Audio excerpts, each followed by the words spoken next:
فرماتے اگر والدین مشرک ہوں بیٹا توحیدی ہو تو حقوق کا کیا حکم ہے؟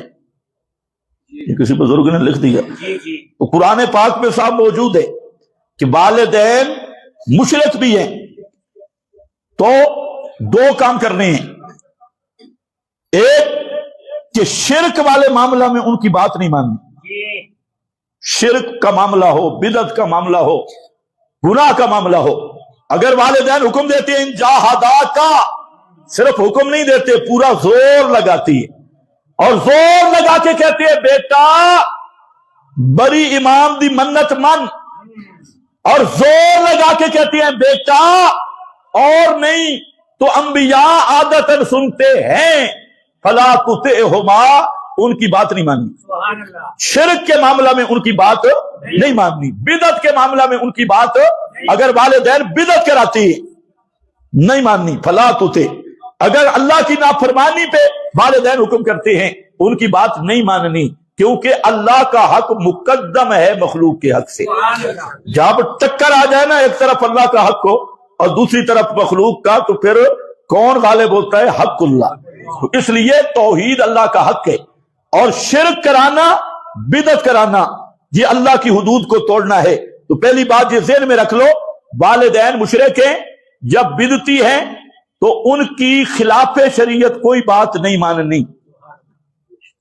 دوسرا صاحبہما فی الدنیا معروفہ، دنیاوی لحاظ سے ان کے ساتھ سب سے بہترین حسن سلوک کرنا ہے، خدمت بھی کرنی ہے اور اس نیت کے ساتھ انہیں مسئلہ بھی سمجھانا ہے. سب سے بڑی خیر خواہی ہے ان کی بہترین خدمت کرو. صاحبہما فی الدنیا معروفہ، ان کے ساتھ اچھا حسن سلوک کرو، خدمت کرو، ان کی تیمارداری کرو. بیمار ہیں ان کو علاج کرواؤ، پیسے کی ضرورت ہے انہیں پیسہ دو، لیکن ساتھ مسئلہ بھی بیان کرو جیسے حضرت ابراہیم نے بیان کیا تھا. یہی تو اللہ نے نمونہ پیش کیا. والد بھی اگر راہ راست پہ نہیں تو بیٹا اس کو دعوت دے جیسے حضرت ابراہیم نے دعوت دی ہے. تو دنیاوی لحاظ سے حسن سلوک نہیں چھوڑنا. دنیاوی حقوق والدین کے باقی ہیں، لیکن دینی معاملات میں ان کی اطاعت نہیں کرنی، کیونکہ اللہ کے مقابل کسی کی بھی اطاعت کرنا جائز نہیں ہے. تو یہ والدین کا حکم خود قرآن نے. صحابہ کرام کے اندر بھی ایسی چیزیں تھیں کہ وہ مسلمان ہو گئے، کوئی مسلمان ہوا اس کا والد مسلمان نہیں ہوا. تو دنیاوی لحاظ سے حسن سلوک کا انہیں حکم دیا گیا، صلہ رحمی کا حکم دیا گیا، لیکن ساتھ مسئلے کے بیان کا بھی اور دین میں اطاعت نہ کرنے کا بھی. لیکن جب وہی والد پیغمبر کے مقابلے میں تلوار لے کے آیا تو پھر بیٹے نے اپنے باپ کا سر اتار کے پیغمبر کے قدموں میں ڈال دیا. اللہ اکبر. یہ شریعت کا معاملہ ہے. عبداللہ ابن ابی نے بک بک کی تھی، تو عبداللہ ابن ابی کوئی معمولی آدمی نہیں تھا. یہ عبداللہ ابن ابی تم نے تو پتہ نہیں کیسا سنا ہے، یہ سارے یثرب والے جو مدینے کا پہلا نام ہے سارے متفق ہو گئے تھے اور عبداللہ ابن ابی کو اپنا وزیر اعظم بنا رہے تھے. سردار تاج پوشی کی رسم باقی تھی کہ نبی کریم علیہ السلام ہجرت کر کے مدینہ پہنچے. اب اس کا سارا پروگرام رہ گیا. عبداللہ ابن ابی ابن سلول، اب پہلے تو اس نے ناک شاک پھونکا ہار کے گدھے کی طرح، لیکن جب دیکھا کہ وہاں تو انصار پہلے ہی بہت سارے پیغمبر کے جانثار موجود تھے ہجرت سے پہلے بھی، تو اس نے سیاسی چال چلی. یہ طاغوتی سیاست وہاں پر بھی تھی. عبداللہ ابن ابی اس نے بظاہر کلمہ پڑھ لیا اور اندر سے بدمعاش رہا، کہا مقابلہ نہیں ہو سکتا، اور ہر موڑ پہ اس نے پیغمبر کو اذیتیں دی، تکلیفیں دی، توہین کی، بے ادبی کی، حتیٰ کہ ایک وہ مقام آ گیا کہ ایک صحابی مجاہد وہ کنویں پہ بیٹھا تھا، وہ مہاجر تھا، تو اس نے ایک انصاری کو دھکا دے دیا، جب تھپڑ لگا دیا. تو مجاہدین ہوتے تو تھوڑا غصے والے ہیں، کوئی تھوڑی بہت بات بنی تو اس نے تھپڑ لگا دیا. اب وہ مہاجر نے کہا یا للمہاجرین، اس نے کہا یا للانصار. بس یہ اتنی بات ہوئی، پیغمبر کریم تشریف لے آئے، فرمایا یہ کون سی جاہلیت کے نعرے لگانا شروع کیے، خبردار. اب یہ موقع مل گیا عبداللہ ابن ابی کو. وہاں تو مہاجرین ہوں انصار ہوں، جب پیغمبر کا فرمان آتا تو آنکھیں جھک جاتی، بس تھوڑی سا چپ کلش ہوئی، جب نبی پاک تشریف لائے تو وہ اسی طرح پھر بھائی بھائی بن گئے، سارا جھگڑا ختم۔ عبداللہ ابن ابی نے لوگوں کو جمع کیا تھے، کئی ہم نے ان کو روٹیاں دی ہیں، ہم نے انہیں پالا ہے، آج ہمیں آنکھیں دکھاتے ہیں۔ الگ بیٹھ کے اس نے بات کی، ایک بچہ سن رہا تھا، وہاں بچے بھی بڑے ہوشیار تھے، تو وہ بچہ بھی عبداللہ ابن ابی کے خاندان قبیلے کا آدمی تھا، اور عبداللہ ابن ابی اس وقت کا ان کا شیخ الاسلام بنا ہوا تھا اور شیخ الجہود تھا بڑا۔ تو وہ بچہ بولا، اس نے کہا بابا جی بکواس بند کر، مجلس میں بول پڑا، اس نے کہا بابا بکواس بند کر، کس کے بارے میں بات کر رہا ہے؟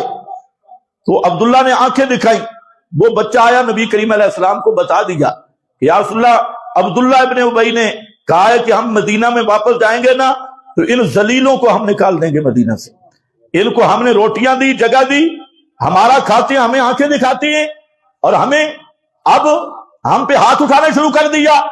یہ بات نبی کریم علیہ السلام نے عبداللہ ابن ابی کو بلایا، اس نے 10-12 قسمیں اٹھائیں، توبہ توبہ یا رسول اللہ، ہم سوچ سکتے ہمارا تصور، صدقے یا رسول اللہ ہم تجھے کہہ ہی نہیں سکتے، غلامی رسول میں موت بھی قبول ہے، تو لبیک یا رسول اللہ، بڑے اس نے نعرے لگا لیے۔ اب نبی کے اور کہا کہ یہ بچہ بے وقوف ہے، اس نے غلط بات آپ کو بتائیے، یا میری بات سمجھی نہیں، یا غلط بتائیے۔ تو نبی کریم علیہ السلام نے خاموشی اختیار کی۔ وہ بچہ کہتا ہے میں بڑا پریشان ہوں، ساری قوم مجھے گھورنے لگی کہ تو نے شرارت کی، بات کوئی نہیں تھی، تم نے بڑا اتنے بڑے بزرگ پہ حضرت جی کے خلاف تقریر کر دی، فلانے کے خلاف تقریر کر دی، اتنا بڑے شیخ الاسلام کے خلاف تقریر کر دی، بزرگ بڑے بزرگ کے خلاف۔ خیر وہ کہتے ہیں کہ پیغمبر کریم نے وہاں چلنے کا حکم دیا۔ عبداللہ ابن ابی کا جو بیٹا تھا اس کا نام بھی عبداللہ تھا، اور وہ واقعی عبداللہ تھا، وہ واقعی۔ جب اسے پتا چلا تو رسول اللہ صلی اللہ علیہ وسلم کی خدمت میں حاضر ہوا، کہا اللہ کے محبوب اگر آپ حکم دیں، خدا کی قسم میں اپنے باپ کا سر اتار کے آپ کے قدموں میں ڈال دوں۔ آپ نے فرمایا نہیں، چل پڑے۔ وہ بچہ بڑا پریشان تھا، میرے ساتھ کیا ہو گیا، میں نے تو سچ بات بتائی۔ نبی کریم علیہ السلام، وہ بچہ کہتا ہے کہ میں گھوڑا اپنا آپ کے ساتھ لے جاتا تھا، مجھے یہ پکا یقین تھا کہ اللہ میری صفائی بیان کرے گا، کیونکہ میں نے تو صحیح بات کی تھی۔ جب مدینہ منورہ کے آپ قریب آئے تو سورہ المنافقون نازل، بالکل قریب آئے اور بتایا، پورا پس منظر بیان کر دیا۔ اب وہ جو عبداللہ بیٹا تھا اس کو جب پتا چلا تو مدینے کے حد جہاں سے شروع ہوتی تھی اس نے اپنے باپ کو روک لی، کہا رک جا، اس وقت تک تجھے مدینہ میں داخلے کی اجازت نہیں جب تک محمد مصطفیٰ اجازت نہیں دیں گے۔